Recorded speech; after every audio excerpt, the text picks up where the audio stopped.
Hello, hello. I'm back again for another Othering Thursday, and as we have done several times this year, I'm joined by Tristan Zimmerman of Molten Sulfur Press and the Molten Sulfur blog to talk about history.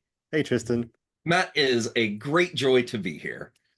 I'm glad it continues to be delightful. So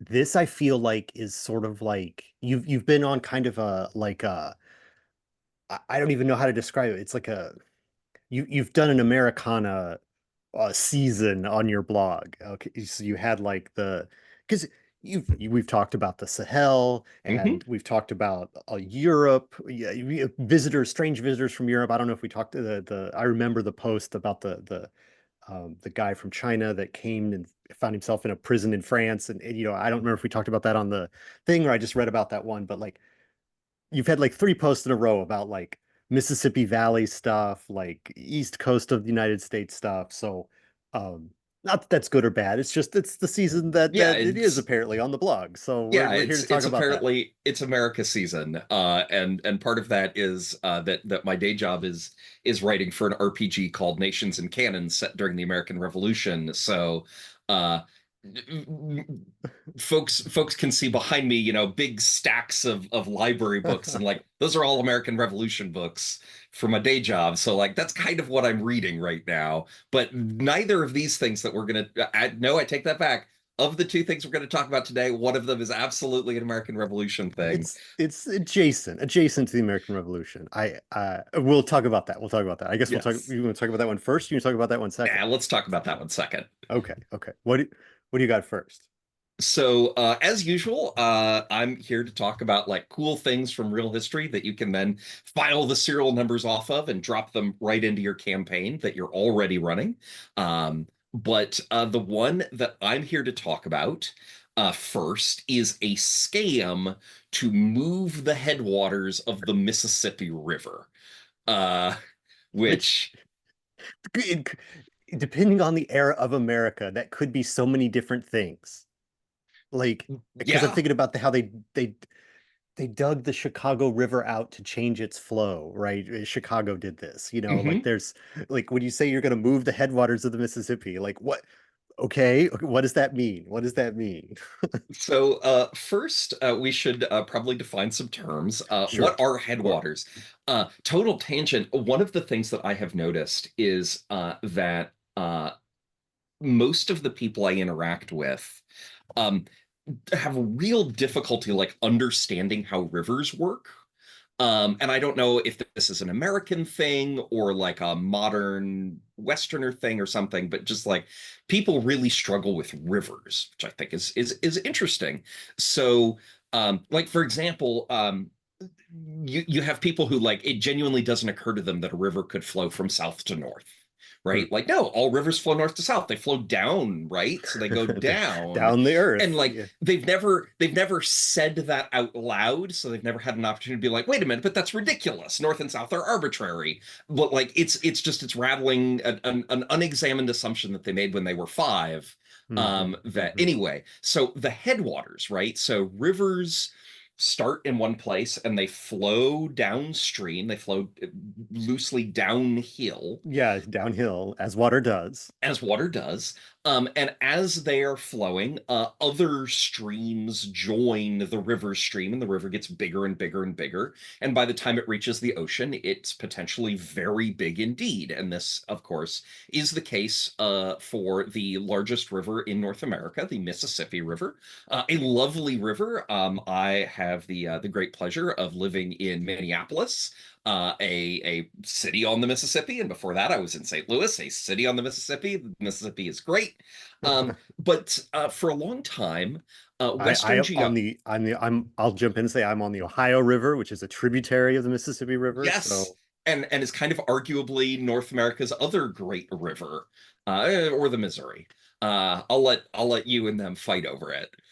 But like the headwaters are the place where the river starts. And to a certain extent, the question of like, what are the headwaters is a little bit arbitrary, right? Because lots and lots of streams and rivers join the Mississippi in its great long route to the sea, right? We could just as easily, and so if you're tracing the Mississippi back up from the ocean, every time you reach a fork, a place where the river is joined by another river, you kind of have to make a decision. Okay, which of these two is the Mississippi and which Mhm. is the tributary that is joining it? And usually it's pretty obvious, right? Like the Mississippi is the big one, and you have this little stream joining, and that's just some little stream. But then you get places like the confluence of the Mississippi and the Ohio, which are both enormous rivers. Like, I don't want to say it's arbitrary, and we could have just as easily said that the Ohio is the Mississippi, and but like, yeah, to a certain extent, like it's whatever. It's just naming practices, right? Right, right. Um, and the reason why this is arbitrary, the fact that this is arbitrary is relevant to this blog post, to this topic, because there was a period, particularly in the 1800s, where Western geographers were like really into headwaters, right? It was really important to them that they nail down specifically, like, this is the lake that this river comes from.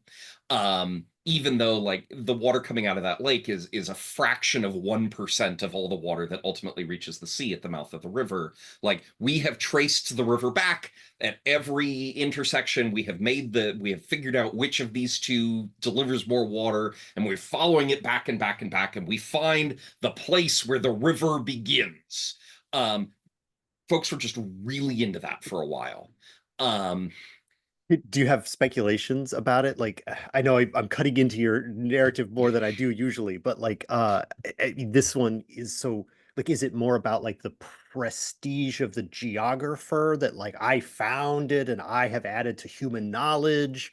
Or is it like, is there like a nationalist project about like we have identified our resources and this river arises from our land that we own or control, and therefore it's ours all the way down, like territorial. And especially, and I'm thinking of like in Africa, these quests for the headwaters of the Nile and stuff like that were very much a colonial, a branch of colonialism and stuff like that. So well, I'd be no different in the United States, but like ultimately do you see, is it just the, or I mean it could be both, I guess, but like it's there's reasons why people care other than like, I mean, it's not for like agricultural reasons. It's not like for productive means. It's mhm. more for like bragging rights, right? So I would point at a bunch of different factors. I'm a big believer in the idea that things often Yeah, have yeah, yeah. that truth resists simplicity, to steal a line from John Green. Um, but certainly you have uh, a straight up desire for knowledge, right? Like, hey, here we are. We're Brits. We're in Egypt. The Nile is a really big deal here. Um, like, but where does the Nile come from, question mark. Mhm. And kind of also bound up in that specific question is, why does it flood every year? um and in tracing the Nile back upstream to try to find the confluence, British explorers kind of learned this for themselves. And I want to say in that particular case, this was an example of something where no individual person had previously known all of the facts. Because, of course, bound up in the question of like, where is discovering the confluence? Of course, the word discovery has many meanings, right? Mhm. But one of them is the idea of being the first person to ever know a thing.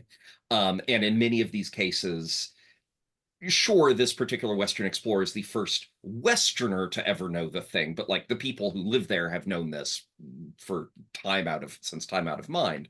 But in the case of the Nile, I do think that the Nile being so long and so hard to travel up, that it is possible that there might not have been a single individual person before who knew that, like, oh, this river over here is the same as this river down here, and that it's the rains in these highlands that cause the river down here to flood in the summer. So there is genuinely a pursuit of knowledge element to it that is worthwhile. Of course, there are colonialist and expansionist tendencies, um, but one big one that I would point at is a desire for categorization, that in the 19th century, and for that matter, in the 18th century, maybe to a lesser extent, um, there was a belief that nature could be divided up very neatly into boxes, Yeah, this right? the Linnaeus and the taxonomy and Yeah, all that kind of stuff. exactly. Taxonomy is a fabulous example that you can neatly divide the world into, well, you've got mammals and you've got reptiles, and they're very separate things. And then you have and then some Western explorer discovers, in scare quotes, the platypus, and it's like, well, this is a mammal that has distinctly reptilian features. Like, what do we do about this? And so, as Western scientists learn more and more and more about the world, they gradually came to understand that nature defies easy categorization, and now just chopping things up and putting them in boxes is not a particularly important endeavor of modern scientists. But at the time, like, this was a big deal, right? Like, you understand the world by categorizing it. And I think that confluences, the search for headwaters falls into that, right? That, like, okay, every intersection can be accurately divided into the lesser branch joining the major branch. And in finding the true headwaters, we have accurately categorized every single confluence along the Mississippi. Um, but um, this particular scam that we're here to talk about today Yeah, yeah. happened in 1881, which was a problem because by 1881, um, people really understood very well where the headwaters of the Mississippi were. People had been concerned for Americans had been concerned for decades about, like, oh, but where are the headwaters of America's greatest river? And a variety of different places had been pointed at as being like, I think it's this one. But as Western explorers had made better and better maps of Minnesota, my home state, um, they were kind of winnowing it down. And ultimately, what we had in 1832 was an Ojibwe leader named Ozo Windib, um, took an American diplomatic mission led by a man named Henry Rowe Schoolcraft and said, listen, I know you're looking for the headwaters. Like, have you tried just asking someone who already knows? We can tell you. We know where the headwaters are. Let me show you. And led him to Lake Itasca in northern Minnesota. It's like, here you go. This is where the Mississippi comes from. And Henry Rowe Schoolcraft then does an exhaustive geographic survey of Lake Itasca and confirms, like, yes, this the Mississippi sure does flow out of Lake Itasca. Now, Lake Itasca is fed by a bunch of small feeder streams, but they're all quite small. And so you kind of, at some point, rather than identifying any one of these largely indistinguishable small streams as like, this is the real Mississippi, like it continues further up, everybody just sort of agreed Lake Itasca is the headwaters, and then Lake Itasca is fed by these smaller streams. But in 1881, an author and a former Civil War captain named Willard Glazier says, I am going to get my name in every single geography book because I am going to find the real headwaters of the Mississippi, and I'm going to name it after me. Uh, This is why I was which asking about the self-aggrandizement model, you know. Yeah, yeah, like definitely in Willard's in Glazier's case, like that was the intent. But he's running up against the problem that, like, no, it's like Itasca. Like, this is very well understood by all involved. It's Lake Itasca. So what Glazier does is he sets off on an expedition traveling up the Mississippi, very well publicized. He's very much a self-promotional guy.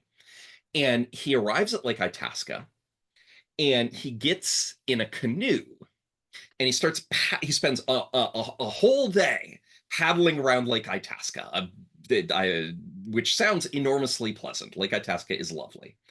Um, and he's paddling around Lake Itasca and he's seeing all these feeder streams, which are already very well understood. And he points at one of them and he says, "By Jove, that this feeder stream, this is the real Mississippi." And he travels up the feeder stream, and I've been to this feeder stream, like you can't really canoe up it, it's too small, like, so presumably he beaches the canoe and walks up it, and it's like 100 yards long, like, and then at the other end there is a lake, and he says, "Ha ha, no one has ever discovered this lake before, the true headwaters of the Mississippi. I shall name it Lake Glacier."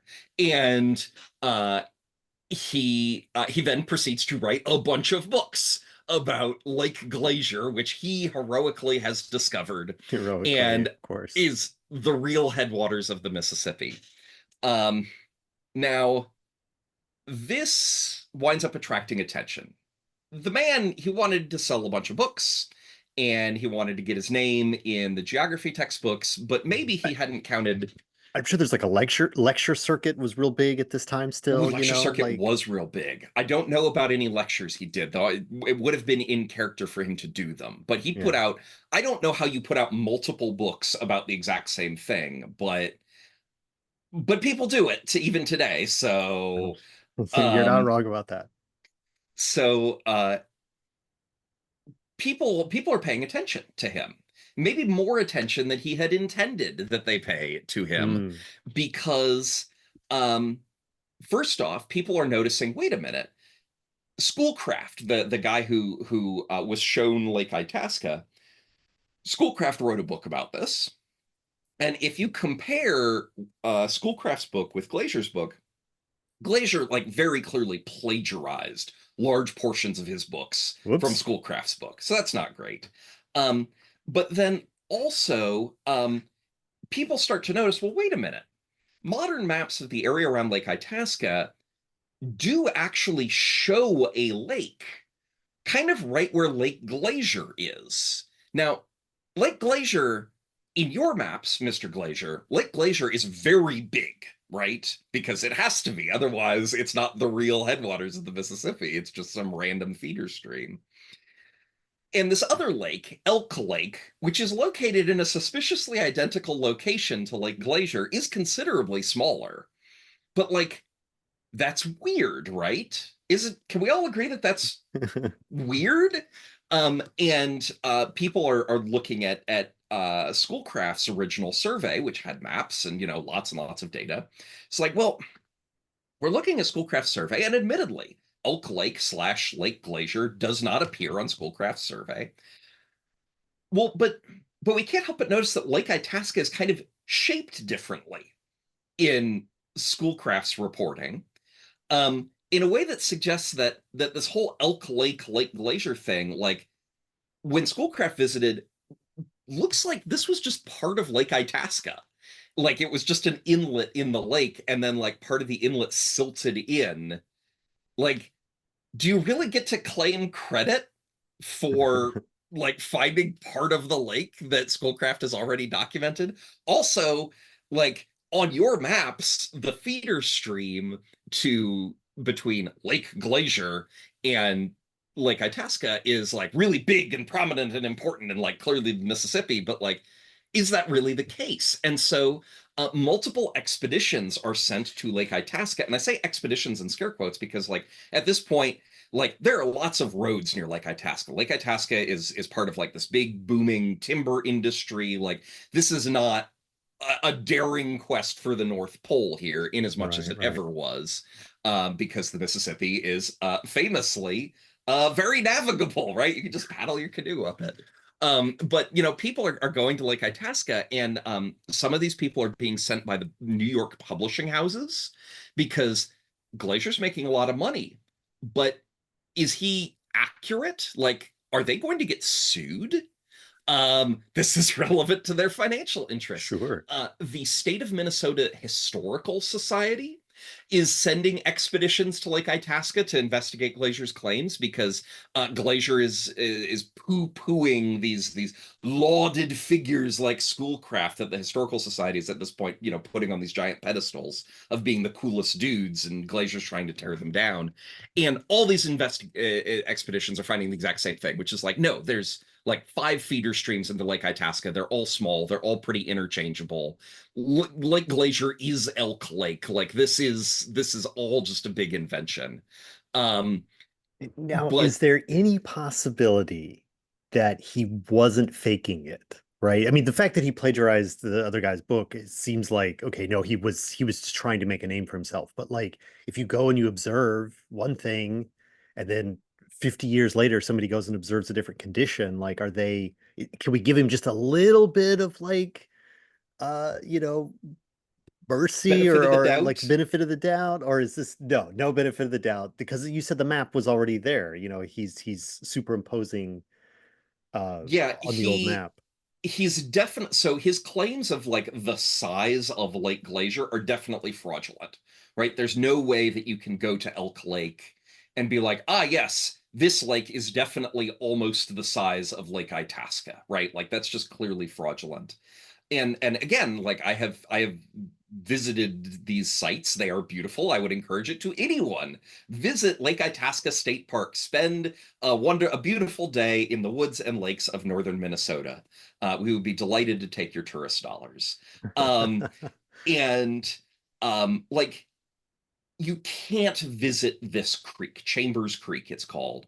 You can't visit Chambers Creek and say, oh, yes, this is clearly the main feeder of like it's just a little creek. Like Yeah. it's just a little creek. And yeah, there's a bunch of just little creeks flowing into Lake Itasca. And of course, again, this is all arbitrary, right? Like none of this is real, but like all these creeks are interchangeable. Also, it's Hmm. worth noting that one of I keep coming back to like amount of water flowing through as Yeah, as yeah. determining which is the main. That is not the only method of determining it, and by that method, all these creeks are interchangeable. A different method is by length, uh, whichever direction is longer, by some methods of categorization takes primacy, and by that method of categorization, Chambers Creek is the least likely to be the headwaters because again, it's like 100 yards long. Like Yeah. it's just this teeny tiny little stubby thing, and some of these creeks run for miles before they ultimately empty into Lake Itasca. So I applaud your desire to give this man the benefit of the doubt. I Well, think that I this is I a guess mercy we should extend to others more often in our daily lives. I more like is because we've talked about like useful idiots and just lack wits, I believe is the term that you use for them. People who show up in a place and they don't really know what they're doing, and they it sounds like that is not the case for this guy. So no okay, no benefit of the doubt. Got it. Yeah, I just wouldn't. Yeah. Well, I mean, it's all of a piece, right? With the plagiarism and then the like and a bunch of books on it and like the highly you were categorizing him as like like oh over the zounds this way my man, like I found a new thing, and like I can imagine him almost posing for like taking his own photography equipment and like the moment that it was discovered, here it is, he's pointing at the ground. um I And not that he you said that, but I definitely, can easily imagine that. yeah, and he definitely like does a big press tour before he launches his expedition, right? Right, right. Like so he's got a lot of money riding on whether or not he Well, actually finds the headwaters he promised he would find. I mean, is this like this? I mean, this is like a hustle, right? It's like you can buy Yes. subscriptions in the expedition, and you will have been funding you good people will have funded my expedition. Thank you for your 20s, and then that's the money that he takes to go up there, and I mean, I is don't it just a lifestyle kind of thing at that point? That's what I he's doing don't is remember how he funds it. He is a successful author by the time he runs this, so he could have self-funded it. But like he's definitely going in this with the intent of I'm going to come out the other side and I'm going to yeah, sell a bunch of books. right. But yeah, it's a hustle. And that to me is where the gaming table side of it comes in, right? Because you can totally take this guy and add him as an NPC in your campaign, right? Like here is a dude who is gonna um He's sorry, gonna show I got a Discord message and it totally disrupted my train of thought. So here's you're this guy NP who as an NPC. He's gonna be a problem or a distraction or an opportunity, right? or an Like maybe he's opportunity. going on this expedition, he's launching this expedition to discover something that is already very well discovered and been like super well understood and documented by, But he's multiple paying different for guards to take him up into kobold territory and like, exactly. whatever. But Okay. Get but he needs look. guards, he needs scouts, he needs porters, he needs troubleshooters. Like, okay, his money still spends well. Yeah. So now you're on expedition with this guy. Um, and you're going upstream and like he finds the thing he's discovered. And okay, how do you respond to that? Like you Yeah. got paid, and sure, you got to have a random encounter in Cobalt Country or whatever. You got to have the fun skill challenge when like, oh no, there's a log jam. How are we going to get through the log jam safely? Right? You had your fun things, but then you you're back in town with your Glacier analog, and he's putting out this book, and some dude from the publishing house shows up, and he wants to talk to you. And just like, hey, is this for real? Like, can I get your perspective on this? Like, what do you tell him? What Right. do you tell the person from the publishing house? So I really see this as like a short little adventure with your Willard Glazier analog that potentially spirals out into making you new friends and new enemies. Um, in a way that I think would be really fun because like Willard Glazier is a successful publisher by this point. Um, and he presumably has money and friends in high places and contacts. And if you make him mad, then now you've made an, I don't know if powerful enemy is the right word, but like certainly an interesting enemy. Or like, do you anger the publishing houses? Do you anger the historical society? All of which, of course, you fictionalize to insert into your fictional campaign setting. But yeah, I Depending love the how idea.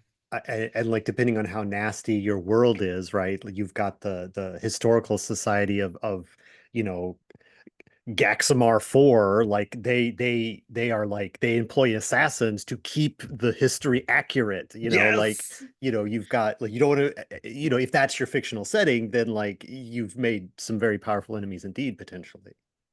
Yeah, yeah, totally. So I really enjoy adventures that kind of start out simple, but then depending on the decisions that the players make and the friends they make and the enemies they make, like kind of spiral out and wind up having consequences in future adventures where it's like, okay, now we're going down into the tomb of Toothmose the Third, but oh no, it turns out that our guide is actually was the guide for Willard Glazier back in the day, and Glacier tipped better than we did. Oh no, now we've been locked in the tomb of Toothmose the Third. Uh, yeah, I mean, it's almost, yeah, there's lots of ways. I mean, you could use it, yeah, like so many of your ideas. It's like, okay, you could use it as like I'm almost thinking of like a flashback or whatever, where it's like, like you do this as like you've got a group of players and this is you've done 3 campaigns and now you're doing this like, hey, remember when we all met as like on that like weirdos expedition to like prove this weird geological anomaly, and like then you do like a short, almost like you go back to level 1 and you play your characters meeting each other or something like that, and then like I don't know, that's an unusual idea, but like it's yeah, it's great. It's a thing that you could use in so many ways. Like so many of your best your things. There's 100 ways to put this into a game. Or maybe Uh, not 100, but dozens, maybe. I will say I have heard of people doing kind of flashback sessions in their long running campaigns, and people report having a good time with them, like finding out more about the backgrounds or an opportunity to show off the backgrounds of characters who by this point everybody's really emotionally invested in. Yeah. Is a thing that I have not run this, I have not played this, but people who have speak positively of the experience. So yeah. All right. Was there anything else that you did I anything else you wanted to say about Glacier there and No, no, his scam? I think What we've what's beaten this the poor failure to death. is there an end point to the story that you can cover quickly? Like, did he get any sort of comeuppance, or is he just sort of like continued No, to write books about it and his grand like adventures and that's like I it? think the comeuppance was just that everybody was like, "Oh, look at this guy. What a loser." And that was that. Like, and then life moves on. Right. He didn't show up again in the 1890s trying to get an expedition together to go, you know, down to the Cape Horn or something like that, As like far as I know, he never tried to organize, a great discovery to discover Detroit or anything like that. like where is Detroit really? Where is it? Uh yeah, Where the where does this railroad line really lead? what, the Nashville Louisville line? Who could say? Who can say? Um all right, it with Glacier behind us, what is the other story? We hinted at it at the beginning. Revolutionary War era story. What's story two for us today, Tristan? Story 2 is the worst tavern in America. Um, this is just like this was kind of a little throwaway story that I stumbled upon in somebody's diary. And I was initially just like, oh, haha, funny little throwaway story, but I couldn't get it out of my head, right? Like I was just, it would, somebody would say something, I'd be like, oh man, I have to tell you this little throwaway story. And like after the third or fourth time this happens, it becomes clear I have to write a blog post about it. Because like it has grabbed me and it has seized my attention. So the diary in question belonged to the Marquis de Chastellux, Francois Jean de Beauvoir. And this the good Marquis was in what was newly the United States in 1781 as part of the Allied French army working with George Washington. So he was an aide to General Rochambeau, whom some folks in the audience might remember from American history class in high school. Um, this Wait, right. was, I got Lafitte and I got Rochambeau, and I was like, ooh, another one of these French guys that I hadn't heard of before, I think you mean I Lafayette. do mean Lafayette is Lafitte somebody was a else. pirate. He was Yes, a pirate in New you Orleans. are correct. I do mean Lafayette. I frequently cross pollinate those terms accidentally. Yes. But My point remains that this yeah, particular yeah, Frenchman new is guy. is like there had to be there were boatloads of these guys. So like Yeah, why totally. you only hear about the two? So Rochambeau is here in the United States with like a big army, a big French army, and he and Washington are buddy buddy, and they're working together to fight the hated British. Um, and and a member of his staff is Beauvoir, the Marquis, and Beauvoir is he's an intellectual. He's an Enlightenment era intellectual. Um, and Beauvoir doesn't command troops. Like I said, he's part of Rochambeau's staff, which means that he's helping devise plans. He's helping coordinate operations. He's operating in kind of he's a lubricant in the senior echelons of organization and coordination. But he is also himself a general, which means he has a staff of his own helping lubricate his life, and so forth and so on.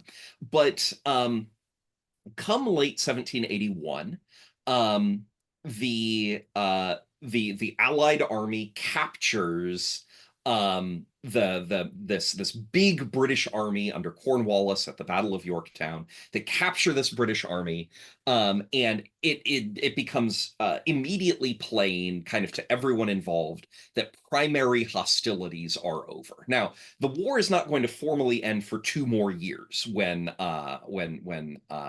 the new United States and Britain signed the Treaty of Paris in 1783, and there will still be some shooting in those interim 2 years. There are other British forces occupying places like Charleston and Savannah and New York City, but for it with the loss at Yorktown and the capture of this big British army, like it is clear that Britain can no longer win this war. Like it is unambiguous, it is obvious to everyone, which means that Beauvoir finds himself at loose ends, right? He no longer has a war to help prosecute. So he, being a smart and sensible fella, takes advantage of this wonderful opportunity to go gallivanting around through the United States, right? When again is he going to have this opportunity Right. to go explore the eastern seaboard of North America? So he's taking his staff with him, which is a mixture of junior officers and servants, and just exploring North America. And he's writing in his diary and he's sending letters to his friends in the Allied expedition. So this is all very, very well documented, what he's up to and how he's thinking and how he's feeling. And he comes to Monticello in Virginia. Monticello is the home of Thomas Jefferson, who at this time is the governor of Virginia. And the Monticello is kind of this famous beautiful mansion that Jefferson himself designed, and also a horrific forced labor camp where Jefferson forces the people that he owns to work under nightmarish conditions. So that's yeah. That yeah. A lot of them. There were a lot of those Yes. in the United States at the time. And we use the term plantation a lot in American English to refer to these sorts of places. I am trying to get away from using the word plantation in my common vocabulary, just because kind of it evokes these images of gentility and respectability. Yeah. The sister of a dear friend of mine got married someplace in the Carolinas at an establishment called the Plantation, right? So just Yeah. like this is not necessarily the word I want to use, particularly given that a lot of these plantations, now we're tangents on tangents here, a lot of these plantations did not have a genteel manor house, right? Like it was legitimately just a forced labor camp.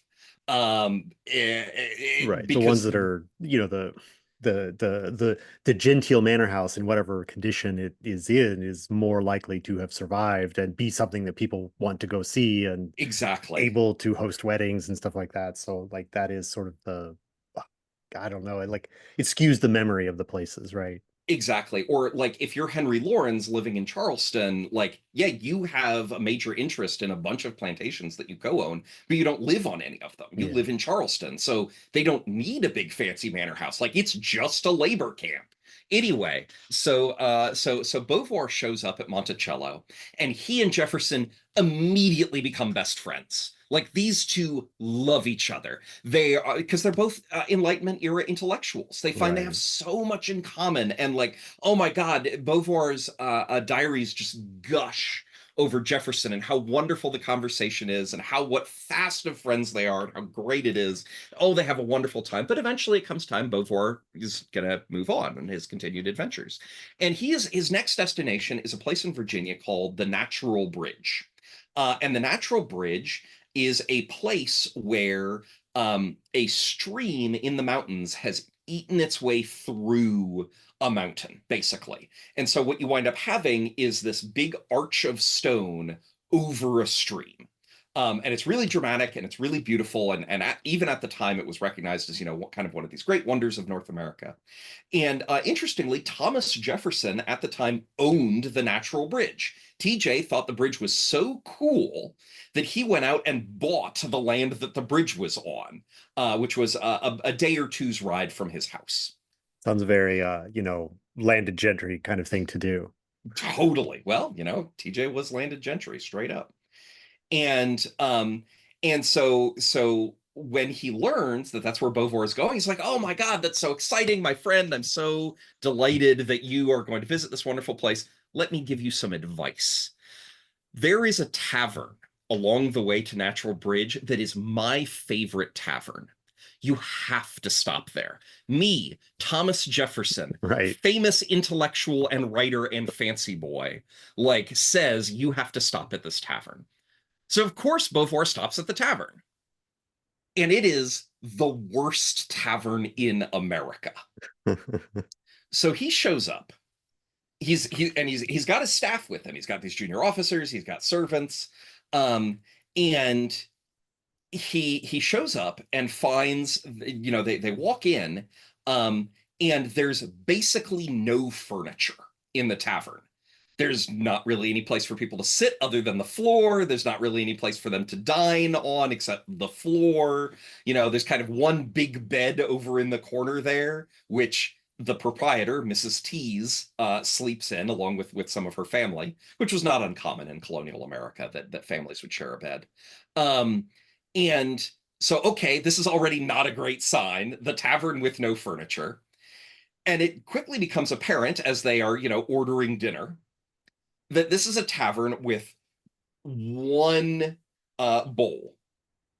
You might expect, oh, we're all getting stew, right? Like, okay, here's a bowl of stew for everybody. Wrong. There is one tin bowl or platter in the whole house. That is it. If you want to get some beer or probably cider at the time, you have to wait for your friend to finish his stew so that the tin can be taken over there and filled with cider for you to drink from. And then it comes time to go to bed, and they realize, oh my God, there's only one tin. There's only one vessel, one container. It's the chamber pot. We were eating and drinking from the chamber pot all evening. The chamber pot, of course, being you don't want to go out into the outhouse in the dark, so you have a pot that you keep next to your bed. And if you have to get up to use the facilities in the middle of the night, you go in this little pot, and then you take the pot out in the morning. This vessel that they've been eating and drinking from is also used for that purpose. Oh no. Okay, well, where are we going to sleep? Well, there's one bed, and we paid for it, Mrs. Tease and her family. Y'all Uh-huh. sleep on the floor. We're taking the bed. But also, we're fancy European fellas. So the idea of, we're not necessarily thrilled about all of us sleep sharing the bed. So they muscle this woman out of her bed and her family out of her bed so that they can sleep in it. And while they're getting ready for bed, in comes a man, a tall young man who walks in and opens a closet and takes a little bottle out of it. And the Marquis is just like, "Hey man, hello, good to see you.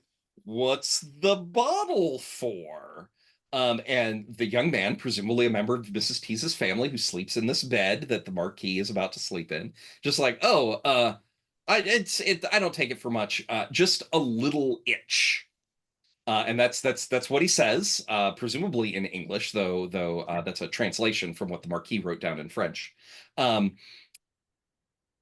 so the little itch, that could be a rash, that could be body lice, that could be pubic lice, that could be scabies.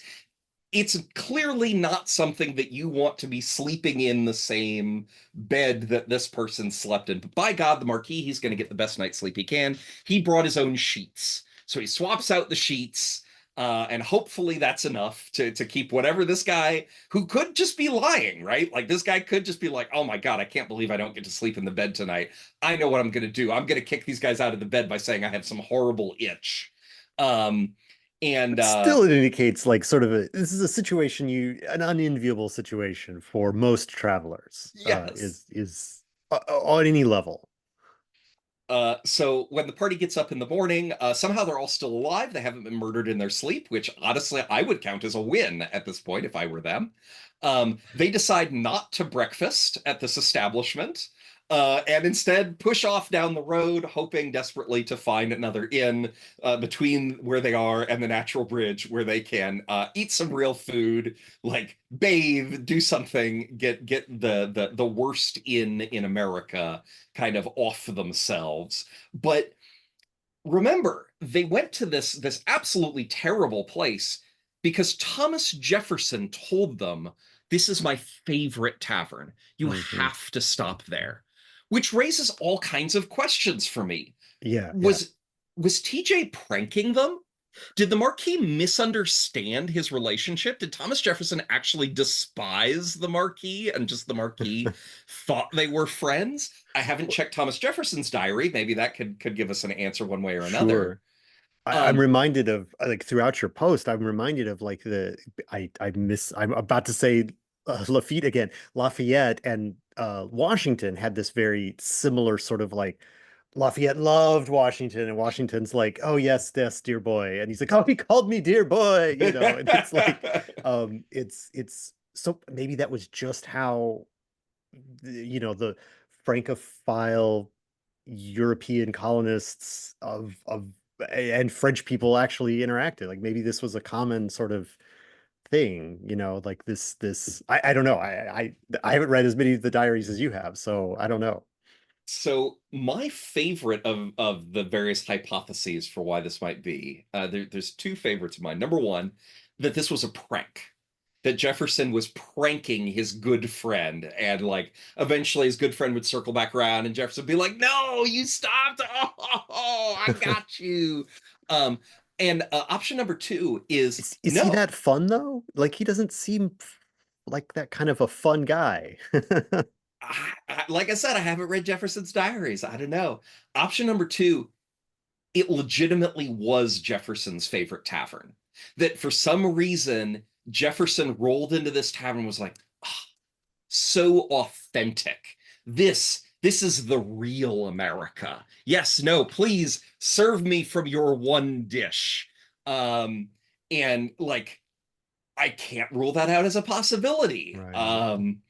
It and the other, I mean, this is like us beginning to insert way too much into the story because we have this Sure. one account, this one diary entry, and it's like he calls because you quoted from it in the post. So like it's she's a widow. Is that like is there a this is a it used it was Jefferson's favorite tavern back when they had two adults running it, and now she's had to sell all her furniture and like That's to another possibility. like it represents a change in fortune of the innkeeper and the family.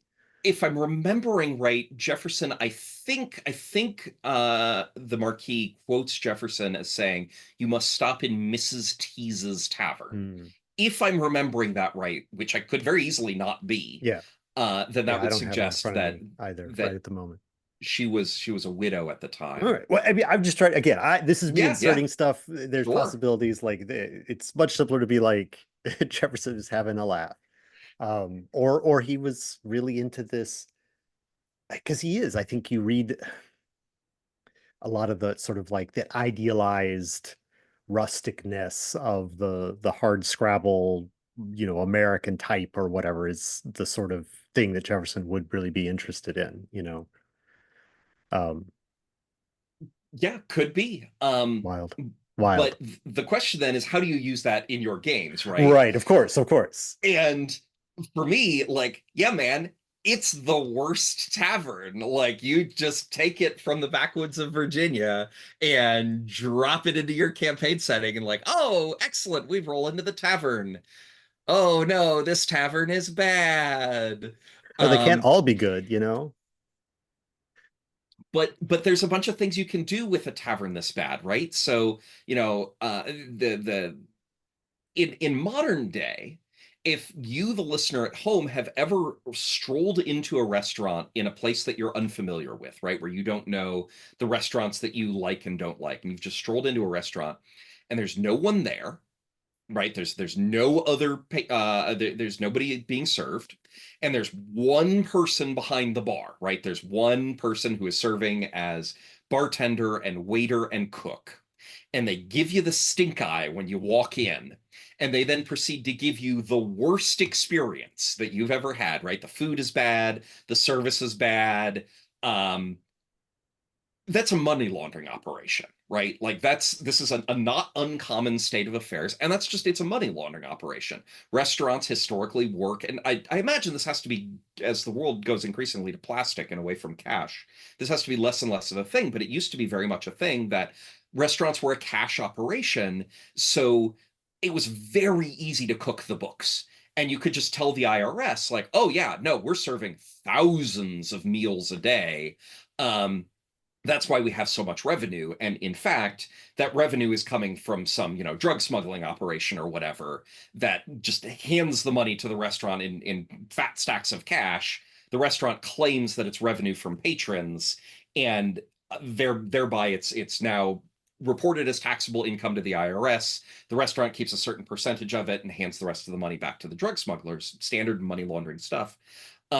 But of course, if you're doing that, you do actually have to have a restaurant open. The IRS can check on that easily, but the IRS cannot easily check that you are actually having a line out the door every single day. So you have to have a restaurant, but you don't actually want to run a restaurant because that's a lot of labor. So you just make sure that anybody who walks in has the worst restaurant experience imaginable, so they won't come back and nobody will ever actually visit your restaurant.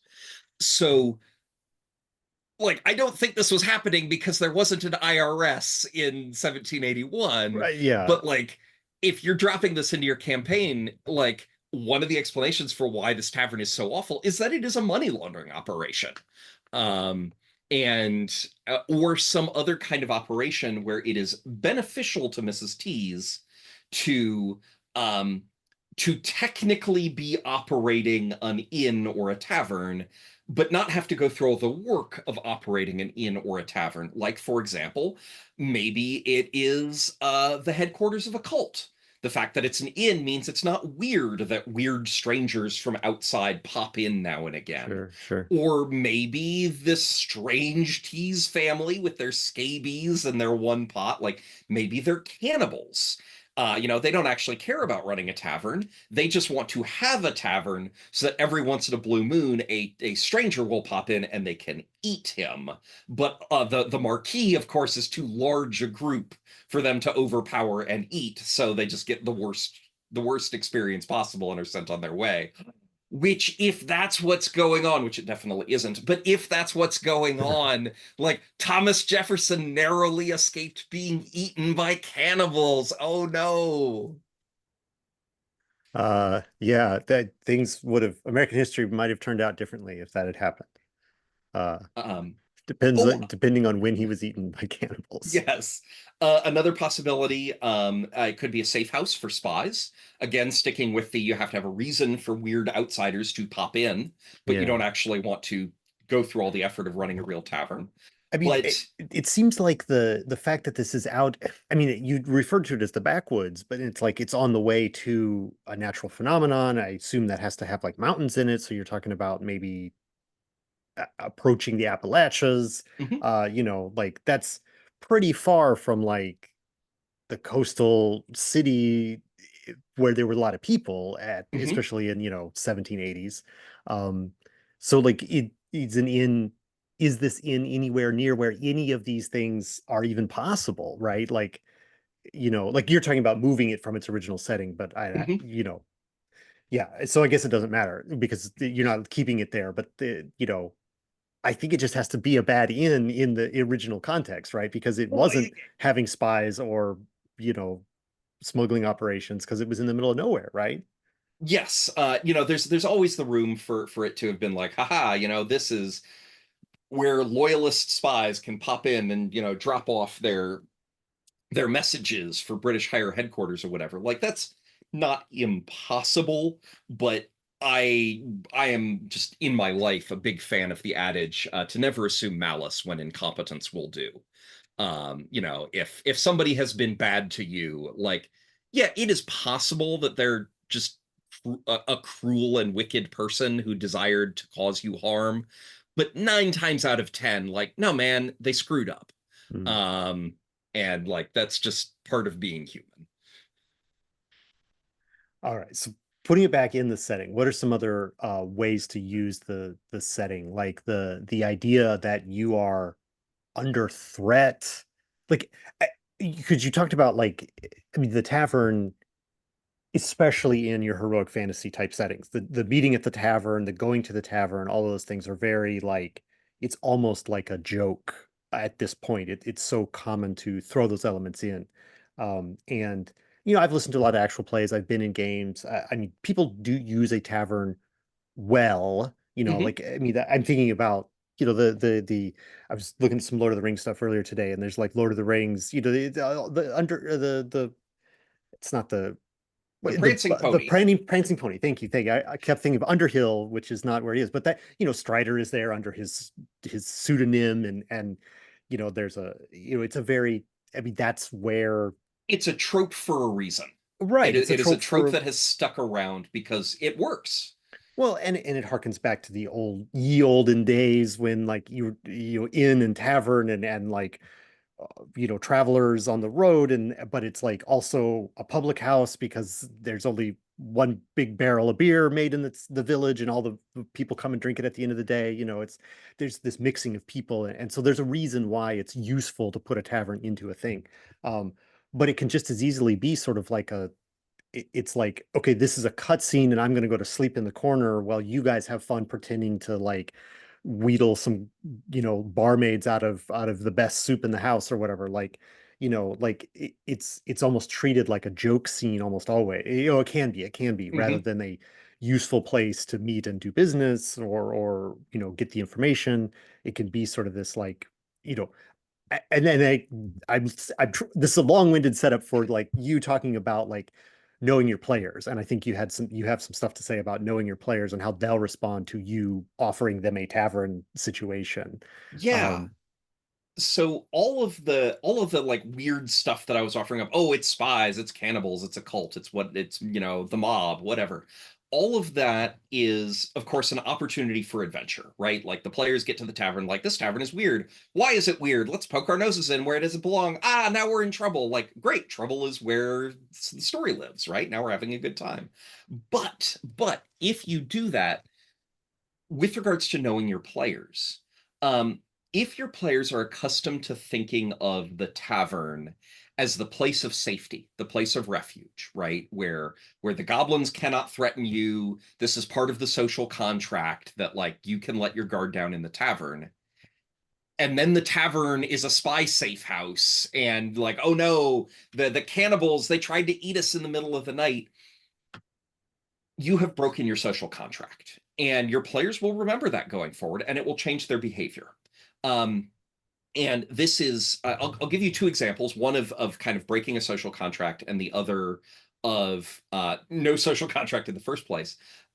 So when I was just getting started in role playing games, when I was a little bitty, I was playing with high school buddies, and my players would never stay at the tavern, right? They would be traveling on their grand adventure and be like, oh, and you see the tavern coming up and the light through the windows in the darkness.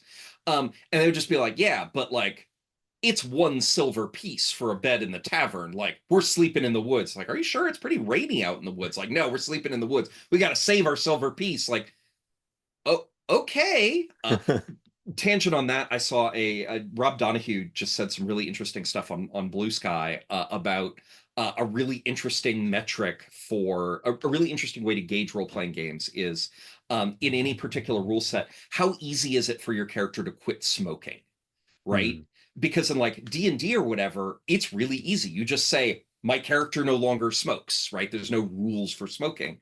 But in something like Fate, like if your character smoking is part of your trouble aspect, then there are actually mechanical incentives for why you might want to keep that. And it would actually mean giving something up if your character quits smoking.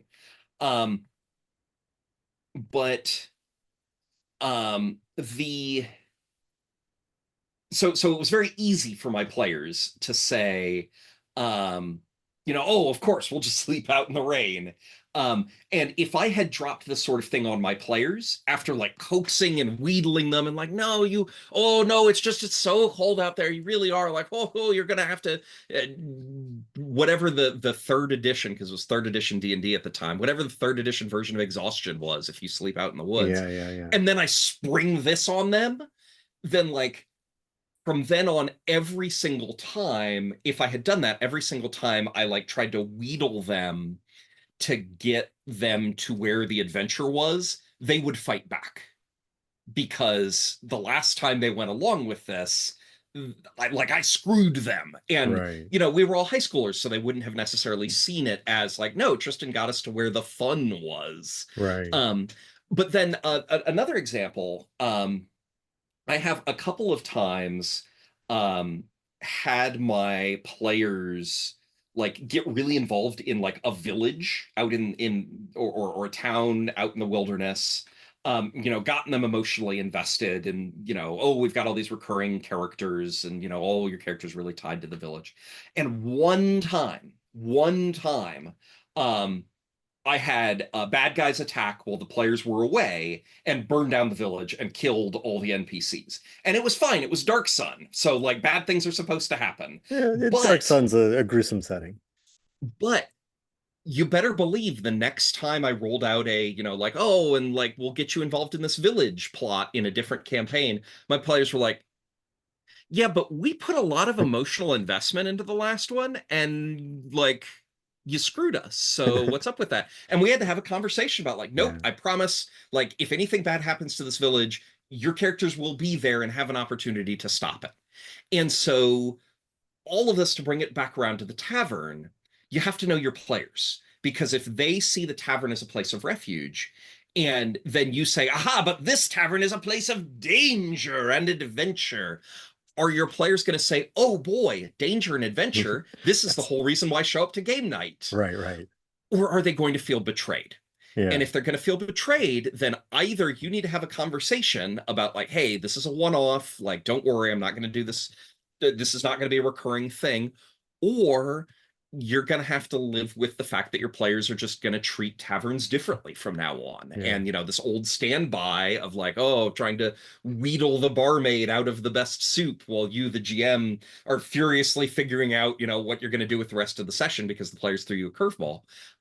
Like you're not going to be able to do that anymore. So obviously in role-playing games and in all social interactions, like right. knowing the people that you're hanging out with is really important. But this is a really great example of that. Yeah, I mean, it's not just knowing them, but like having that conversation, right? I mean, I think the two stories that you shared as like oh, when I was in high school and I didn't know better, and like, Mhm. you know, you almost have shared the story of coming to realize that like talking to your players about what they want and what it is, it shows an evolution of I think the hobby and you as a player, like that there is a, it's so easy to imagine. I don't know the extent to which it was always true, but like those older style of play is very often like player versus the GM, and like I'm going to Mhm. get one over on you and that kind of stuff. And both groups are looking for that that advantage. But then there's a much more modern style of play, which is like, all right, so how do you guys like the idea that like this happy end is going to turn into something terrible? And people are, yeah, let's do it. And then you do it, because that's you've got an idea, and then people are for it, and then you do it. That is much more the consent and the informed, and like keeping the player information separate from the character information, that kind of stuff is I think a more, I don't know that again, I don't know that it's universal now, but I think it is more part of the culture of people who play games now to kind of be more open about what you're trying to do with the game, and getting people buy-in before it happens. So It is. I definitely agree that it is more common, or it is more talked about now. That is something I can say. I hmm, agree that it's more talked about now than it used to be. But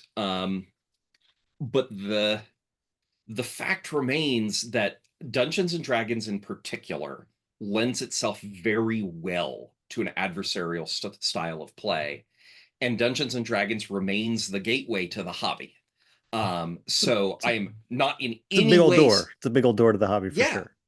So I'm not in any way saying that, like, oh, every group that starts playing Dungeons and Dragons, and that's the first RPG anybody's ever played, like they're all going to have this kind of adversarial relationship. Like, that is not what I'm saying. That is patently absurd, particularly in this wonderful world of actual plays where you can see people modeling hopefully good behaviors, or at Yeah. a minimum interesting behaviors, even if you've never played.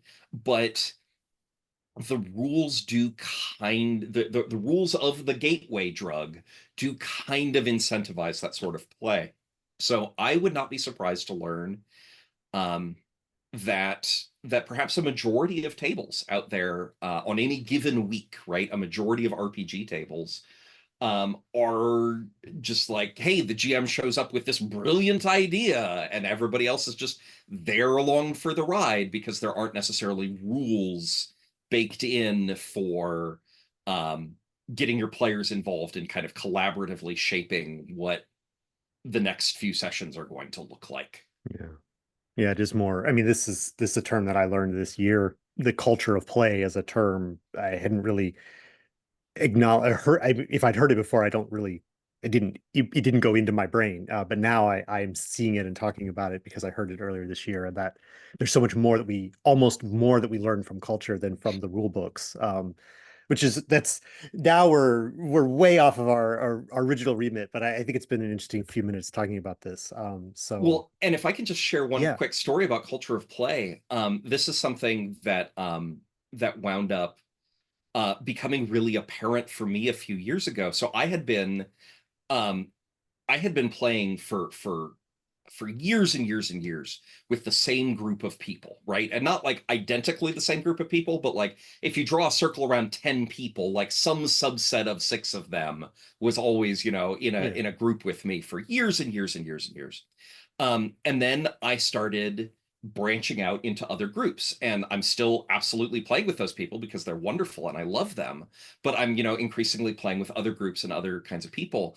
And when I started doing this, it was amazing for me to discover these foundational assumptions that I didn't even realize that I had. Hmm. That, like, oh, of course gameplay is about X and not about Y.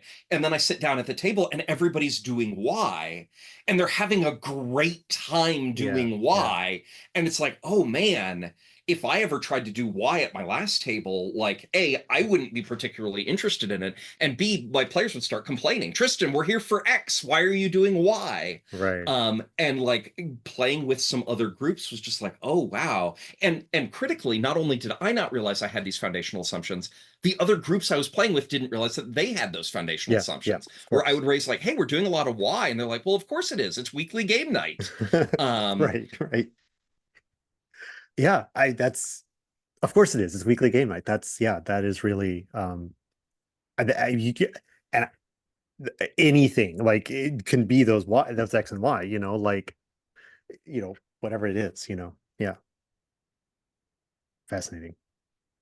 All right. all Well, right. we can continue on this conversation, this direction for a while, but maybe we should wrap it up. Unless, is there any final thoughts about the worst tavern in America in 1781? Uh, Um, I think we've covered the worst tavern in America. I'll just quick say, if you enjoy this sort of stuff, every other week, I'm putting out a blog post in kind of a similar vein. You can find that at moltensulfur.com, and then you can also check out links to my published role playing games at moltensulfur.com, of which the currently the most popular is Shanty Hunters, a game about singing and fighting magical sea shanties in 1880. And then also check out Nations and Cannons, the game that is my day job, which is a game of a game descended from fifth edition Dungeons and Dragons, that is a historical game grounded very much in the real history about the American Revolutionary War. It's striving to be an educational experience in addition to being a fun game experience. So check that out, Nations and Cannons. and thank you so much, Tristan, once again for coming on to the and chatting about about games and about history and having a real conversation. We did tangents and we did other topics and it's been great this time around as always. So thank you very much. Oh, And what great joy. Thank you for having me. I want to thank everyone who watched this. Share your real or fictional worst tavern experiences in the comments to this video, so that we can hear from you about your own uh, what about your own worst tavern. Thanks for watching.